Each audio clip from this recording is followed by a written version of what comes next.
Thank you, Peter, and thank you, Francis. It's my pleasure to be here this morning, and good morning. Excuse me, I'm pleased to speak briefly this morning about EDIA, organizational culture change, and inclusive training practices for employers. And I'm going to just hit the highlights in this brief chat about insights across these topics. My training is a master's degree in industrial organizational psychology and a PhD in organizational behavior, which studies what people think, feel, and do at work. I research in the areas of workplace bullying and mistreatment, mental health, and work-life quality, often partnering with organizations that want the evidence for practice and policy and decision support. As Peter noted on the EDIA team, I lead the EDIA activity area.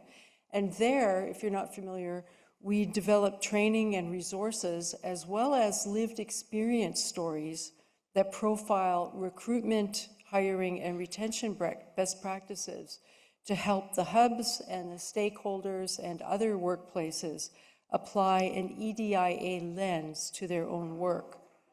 So because this talk is brief, I'm going to start with the conclusion. Let's cut right to the end.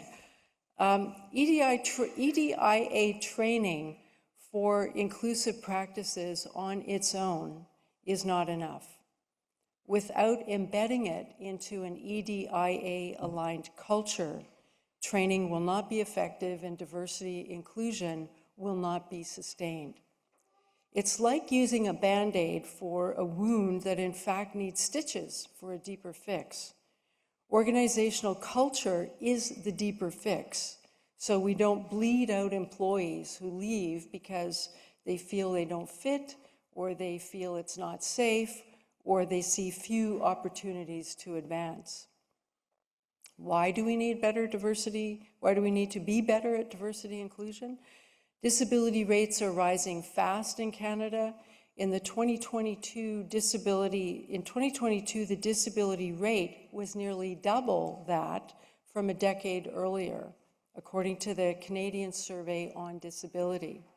Specifically in 2022, the rate was 27%, while in 2012, it was 14%. And the largest disability rate increase is among youth, our future workforce.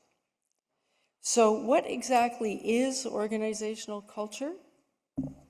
Definitions abound, but most empirical research views it as values and norms characterizing how members of groups and organizations think, behave, and feel.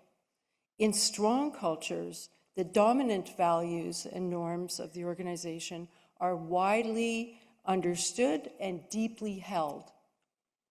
Employees learn the culture through physical structures like workspace design, also through language that's used in the organization, rituals and ceremonies, and employee stories about the organization.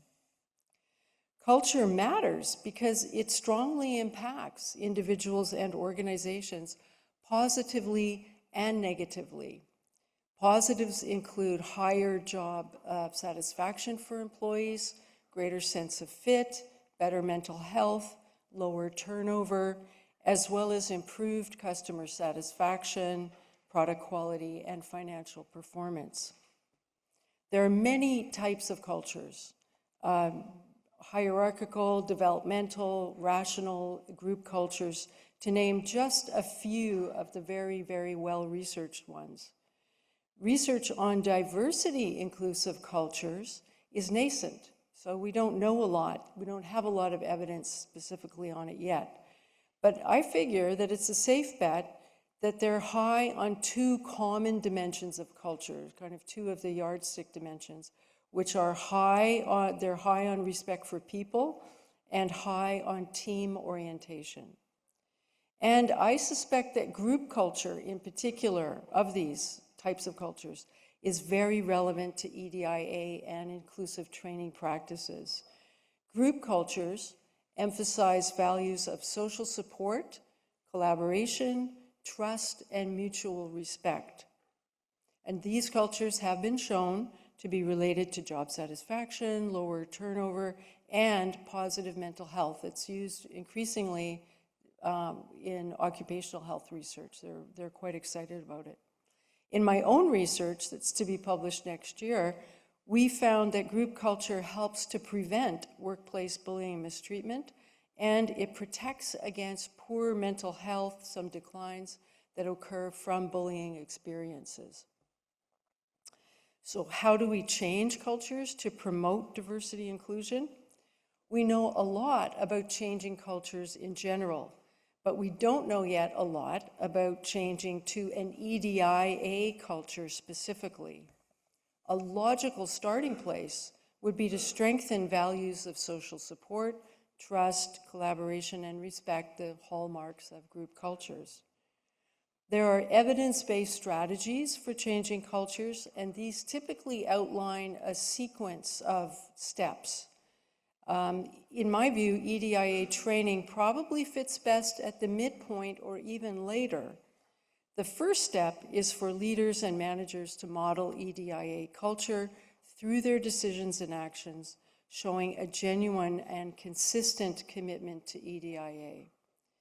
The next step is to embed EDIA culture through workspace design, language, rituals and ceremonies, and stories, and that's in order for employees to learn the culture.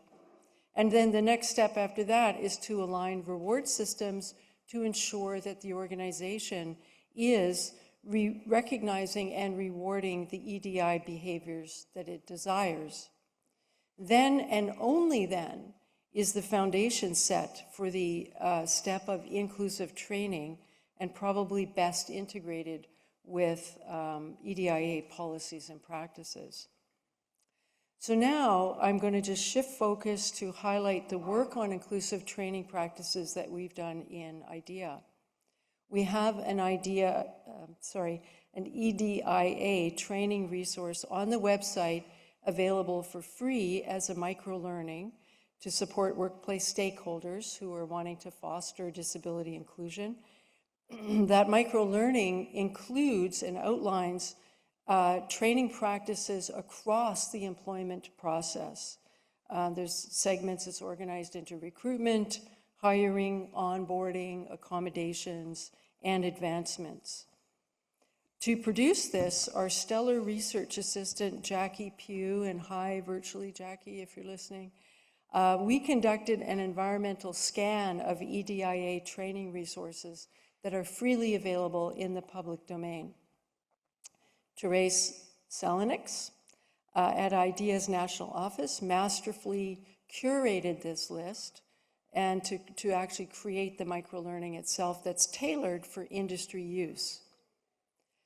I want to note that during the environmental scan, the discussions that Jackie and I had about the merits of which training resources to include were informed by our own lived experience of disability. So we could layer what we read with what we know. You can learn more about Jackie's lived experience story in the Journeys to Inclusion feature on the website. In this feature, we are gathering stories of people with disabilities who have found fulfilling work and of workplace leaders with the confidence and skills to employ and mentor them. These stories often include evidence-based solutions that are put into practice in different contexts, and they're powerful tools in creating inclusive workplaces. My own lived experience relates to serious limitations to vision, mobility, balance, and speech before, during, and after a brain tumor. It was successfully removed, yay, but it gave me direct experience with the tensions and the challenges of disclosure and accommodations, formal and informal. I am now more abled than I imagined possible, but it's not the same. It's a new normal of ability. For those who are differently abled, whether that status is temporary or permanent, episodic or chronic, adapting to new and often fluid normals while navigating work responsibilities is ongoing and it's often tough going. Negative self-beliefs about ability run deep, and we need to counter them at work with an EDIA culture and practices that reduces stigma, promotes acceptance, and helps all of us be our whole authentic selves so we can do our best work. Our work on EDIA training continues, so stay tuned for more information that I'll share in an EDIA speaker series webinar in March. Check the newsletter, website, or distribution list announcement closer to the date. And so to wrap up, EDIA training for inclusive practices on its own is not enough. Without embedding it into the EDIA-aligned culture, it's not going to be effective, and diversity inclusion will not be sustained. Employers and workplace stakeholders who are or would like to be allies of the differently abled are the change agents to provide all employees with what they need to feel fulfilled and to succeed in their work.